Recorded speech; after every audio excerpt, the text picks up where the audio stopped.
it's me Anjali Varma, your chemistry educator and welcome to our channel. आज की इस video में हम लोग डिस्कस करने वाले हैं मेटल्स एंड नॉन मेटल्स का कंप्लीट माइंड मैप। किस तरीके से इस पूरे चैप्टर को हम बहुत ही शॉर्ट में रिवाइज कर सकते हैं, लर्न कर सकते हैं, यही हम डिस्कस करेंगे। तो देखो चैप्टर का नाम क्या है, मेटल्स एंड नॉन मेटल्स। तो ऑब्वियसली इस पूरे चैप्टर में हम फिजिकल और केमिकल प्रॉपर्टीज पढ़ेंगे of both the kind of elements, जैसे कि मेटल है और नॉन मेटल है। ठीक है, बीच वाला भी आता है, आपको पता है, विच इज मेटलॉइड। वो फिलहाल हमें यहाँ पर नहीं पढ़ना है। We just have to study two kinds of elements, metals and non metals. इनकी क्या फिजिकल प्रॉपर्टीज है, क्या केमिकल प्रॉपर्टीज है, एंड मेटल्स जो है वो कैसे अकर करते हैं, ये हम देखेंगे। ठीक है, तो देखो सबसे पहले अगर हम फिजिकल प्रॉपर्टीज की बात करें ऑफ द मेटल्स, तो ये सॉलिड होते हैं क्योंकि इनमें जो फोर्स ऑफ अट्रैक्शन है वो काफी ज्यादा होता है। तो जनरली जितने मेटल्स हैं वो सॉलिड्स होते हैं। यहाँ पर देखो एक्सेप्शंस भी होते हैं, जैसे Hg, मर्करी, ये क्या होता है, लिक्विड होता है। बाकी इसके अलावा जितने मेटल्स हैं वो रूम टेम्परेचर पर सॉलिड होंगे।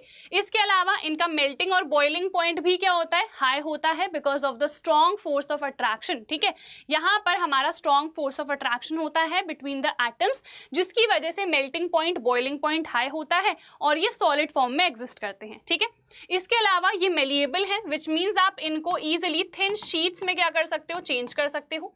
ये डक्टाइल होते हैं, विच मीन्स आप इनको वायर्स के फॉर्म में ड्रॉ कर सकते हो। ठीक है, तो ये दो प्रॉपर्टीज कहलाती हैं, मेलिएबिलिटी और डक्टिलिटी। इसके अलावा ये अच्छे कंडक्टर्स होते हैं of heat as well as electricity. ठीक है, और भी बहुत सारी प्रॉपर्टीज होती हैं, जैसे ये सोनोरस होते हैं, यानी कि जब आप इनको स्ट्राइक करते हो तो ये रिंगिंग साउंड प्रोड्यूस करते हैं। इसके अलावा ये काफी लस्ट्रस होते हैं, यानी कि काफी ज्यादा ये शाइनी होते हैं। ठीक है, और ये हार्ड भी होते हैं काफी ज्यादा। अगेन यहाँ पर देखो एक्सेप्शंस भी होंगे। ठीक है, तो ये प्रॉपर्टीज हमारी मेन हो गई physical properties of the metals. अगर हम नॉन मेटल्स की बात करें तो बिल्कुल इनकी क्या हो जाएंगी, ऑपोजिट हो जाएंगी, है ना। तो यहाँ पर देखो इनका मेल्टिंग और बॉइलिंग पॉइंट लो होता है, वो सिर्फ सॉलिड फॉर्म में एग्जिस्ट करते हैं। बट ये जो नॉन मेटल्स हैं ये सॉलिड, लिक्विड, गैस तीनों ही फॉर्म में जनरली एग्जिस्ट करते हैं। ठीक है, और मेन हम कहें तो सिर्फ हम सॉलिड और गैस ही कहेंगे। ठीक है, यहाँ पर इसको एक्चुअल में करेक्ट कर लो, सॉलिड और गैस ही कहेंगे, क्योंकि यहाँ पर भी एक्सेप्शन आता है। ठीक है, जो हमारा ब्रोमीन होता है ना, सिर्फ वो ही एक लिक्विड होता है, बाकी सारे सॉलिड होंगे या फिर गैस होंगे। तो यहाँ पर आप क्या लिखोगे, सॉलिड एंड गैसियस स्टेट में एग्जिस्ट करते हैं। एक्सेप्शन है जो कि ब्रोमीन, जो कि क्या होता है, लिक्विड होता है। ठीक है, लो मेल्टिंग और बॉइलिंग पॉइंट है क्योंकि यहाँ पर फोर्स ऑफ अट्रैक्शन क्या होता है, वीक होता है। इसके अलावा वो मेलिएबल और डक्टाइल थे, ये ना ही मेलिएबल होते हैं ना ही डक्टाइल होते हैं, और ये पुअर कंडक्टर्स होते हैं, हीट के भी और इलेक्ट्रिसिटी के भी। ठीक है, ये लस्ट्रस थे, ये लस्ट्रस भी नहीं होते हैं। अगेन एक्सेप्शन होता है आयोडीन, जो कि लस्ट्रस होता है। ठीक है, diamond again that is also lustrous. ये काफी ज्यादा सॉफ्ट भी होते हैं, बट अगेन हमारे पास एक्सेप्शन है डायमंड, जो कि क्या होता है, काफी हार्ड होता है। ठीक है, इसके अलावा ये सोनोरस थे, ये सोनोरस भी नहीं होंगे, विच मीन्स जो भी अच्छी बेटर प्रॉपर्टीज हैं वो सारी मेटल्स की होती हैं, फिजिकल प्रॉपर्टीज, और जो भी बुरी प्रॉपर्टीज हैं वो किसकी होती हैं, नॉन मेटल की होती है। ठीक है, एंड ऑब्वियसली वो गुड कंडक्टर हैं, पुअर हैं, वो मेलिएबल हैं। जैसे वो मेटल है ये नॉन मेटल, वैसे ही वो मेलिएबल है ये नॉन मेलिएबल। तो यहाँ पर जनरली हम नॉन लगा देते हैं। ठीक है, तो क्लियर है, यहाँ पर हमने फिजिकल प्रॉपर्टीज देख ली है दोनों की। केमिकल प्रॉपर्टीज पर आ जाते हैं। तो मेटल जब ऑक्सीजन के साथ रिएक्ट करता है तो क्या बनाएगा, मेटालिक ऑक्साइड बनाएगा। सिमिलरली जो नॉन मेटल है अगर वो भी ऑक्सीजन के साथ रिएक्ट करेगा सो नॉन मेटालिक ऑक्साइड बनाएगा। ठीक है, यहाँ पर जो मेटल की ऑक्साइड होती है ये नेचर में कैसी होती है, बेसिक होती है। ठीक है, और जो नॉन मेटालिक ऑक्साइड होती है वो एसिडिक होती है। क्लियर। उसके बाद मेटल जब वाटर के साथ रिएक्ट करता है तो मेटल हाइड्रोक्साइड बनाता है और हाइड्रोजन गैस यहाँ पर इवॉल्व होती है। अगर ऐसा मेटल ऑक्साइड बनेगा जो कि वाटर सॉल्यूबल नहीं है तो आपको पता है उस केस में यहाँ मेटल हाइड्रोक्साइड नहीं बनेगा, मेटल ऑक्साइड बनेगा। ठीक है, देन मेटल जब डाइल्यूट एसिड के साथ रिएक्ट करता है तो आपको पता है सॉल्ट बनता है और हाइड्रोजन गैस इस केस में भी इवॉल्व होती है। फिर हम यहाँ पर कंप्लीट डिस्प्लेसमेंट रिएक्शंस भी देखते हैं, जहां पर जो ज्यादा रिएक्टिव मेटल होता है वो लेस रिएक्टिव मेटल को डिस्प्लेस कर देता है फ्रॉम इट्स सॉल्ट, है ना। जैसे आयरन है, अगर कॉपर सल्फेट के साथ रिएक्ट करेगा तो कॉपर को क्या कर देगा, डिस्प्लेस कर देगा। इसके लिए पूरी रिएक्टिविटी सीरीज लर्न होनी जरूरी है, जिसके लिए मैंने शॉर्ट ट्रिक भी आपको बता रखी है। अब उसके बाद occurrence of metals, this is a very very important topic, ये आपको अच्छे से देखना है। देखो जो मेटल्स है ना वो जनरली ओर्स के फॉर्म में हमें मिलते हैं। एक टर्म आता है मिनरल। मिनरल्स क्या होते हैं? नेचुरली अकरिंग सब्सटेंसेस हैं जिनको हम माइनिंग की एक्टिविटी से क्या कर सकते हैं? ऑब्टेन कर सकते हैं, ठीक है। ये एलिमेंट्स भी हो सकते हैं, कंपाउंड्स भी हो सकते हैं। अब मिनरल में भी स्पेसिफिक एक टर्म आता है ओर। तो और ऐसे मिनरल्स होते हैं जिनसे हम एक पर्टिकुलर मेटल को प्रॉफिटेबली एक्सट्रैक्ट कर सकते हैं। मिनरल से ज़रूरी नहीं है कि आप एक्सट्रैक्ट कर पाओ कोई पर्टिकुलर मेटल, बट और से आप डेफिनेटली एक पर्टिकुलर मिनरल को एक्सट्रैक्ट कर ही पाओगे, एक पर्टिकुलर मेटल को एक्सट्रैक्ट कर ही पाओगे, ठीक है। तो यहाँ पर एग्जाम्पल जैसे बॉक्साइट, ये किसका और होता है? ये और होता है एल्यूमिनियम का, ठीक है। चलिए अब यहाँ पर हम पूरा प्रोसेस पढ़ लेते हैं for the extraction of metal from an ore. तो देखो ओर जैसे ही हमें मिलता है तो हम सबसे पहले उसका कॉन्सेंट्रेशन करते हैं, ठीक है। इसको हम एनरिचमेंट भी कहते हैं। कॉन्सेंट्रेशन का मतलब होता है कि ऑब्वियसली कुछ इंप्योरिटीज होंगी, है ना, उन इंप्योरिटीज को निकालना, और जो इंप्योरिटीज प्रेजेंट रहती हैं और में उनको क्या बोलते हैं? गैंग बोलते हैं। सो बेसिकली कॉन्सेंट्रेशन का मतलब है गैंग को, जो इंप्योरिटी है उसको रिमूव करना, ठीक है। अब मेटल्स 3 कैटेगरीज के होते हैं। एक जो हाईली रिएक्टिव है, जो top of the reactivity series पर आते हैं।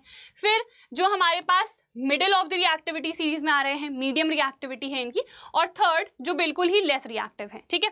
तो जो लेस रिएक्टिव है वो जनरली हमको या तो नेटिव स्टेट में मिल जाते हैं, ठीक है। नेटिव स्टेट यानी कि जो हमारी फ्री स्टेट है। एग्जाम्पल क्या होता है? जैसे हमारे पास गोल्ड है, प्लैटिनम है। अब कुछ हमारे पास जो लेस रिएक्टिव है वो हमें सल्फाइड ओर्स के फॉर्म में भी मिलते हैं, ठीक है। जो नेटिव स्टेट में नहीं मिल रहे हैं यानी कंबाइंड स्टेट में मिल रहे हैं तो वो जनरली सल्फाइड ओर के फॉर्म में मिलते हैं, ठीक है। तो हम सल्फाइड ओर के लिए रोस्टिंग करते हैं। ये जो सल्फाइड ओर है ये ऑक्साइड में चेंज होता है। इस ऑक्साइड को फर्दर जब आप हीट कर दोगे ना डायरेक्टली तो आपको मेटल मिल जाएगा। अब ये जो मेटल यहाँ पर ऑब्टेन हो रहा है ये इम्प्योर होता है। इसको प्योर मेटल में चेंज करने के लिए हमको रिफाइनिंग करनी पड़ती है, और यहाँ पर हम जनरली इलेक्ट्रोलिटिक रिफाइनिंग का इस्तेमाल करते हैं। तो आई होप ये पूरा क्लियर। अब आ जाते हैं मिडिल रिएक्टिविटी वाले पे, ठीक है। तो ये जनरली 2 टाइप के ओर्स में हमें मिलते हैं, सल्फाइड भी मिलते हैं और कार्बोनेट भी। सल्फाइड के लिए तो अभी देखा हम रोस्टिंग करते हैं।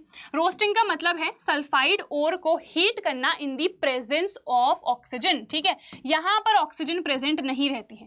कार्बोनेट ओर को जब हम चेंज करते हैं इनटू ऑक्साइड, ठीक है, तो यहाँ पर हम कैल्सिनेशन प्रोसेस का यूज करते हैं, और कैल्सिनेशन में हम हीट तो इसको करते हैं but in the absence of air या फिर इन दी एब्सेंस ऑफ ऑक्सीजन हम कहेंगे, ठीक है।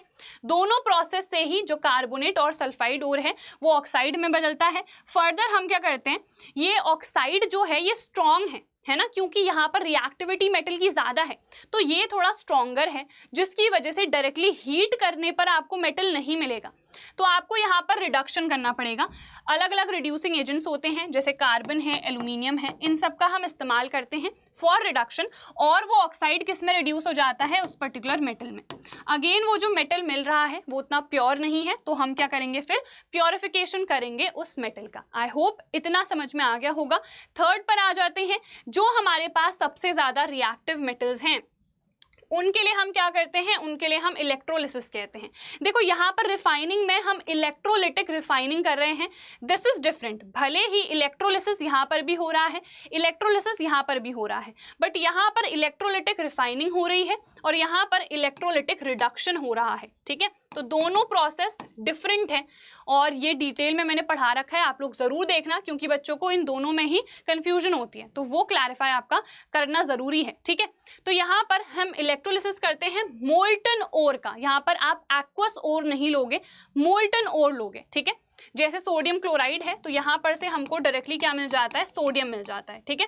और यहाँ पर जो मेटल मिल रहा है वो ऑलरेडी प्योर है, आपको यहाँ पर फर्दर प्योरिफिकेशन करने की ज़रूरत नहीं होती है, समझो इस चीज़ को।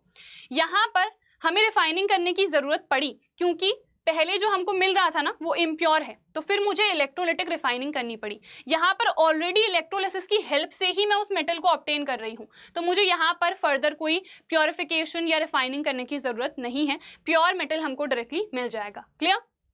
तो ये हमारा हो गया है, this is the entire mind map. I hope clear हो गया होगा।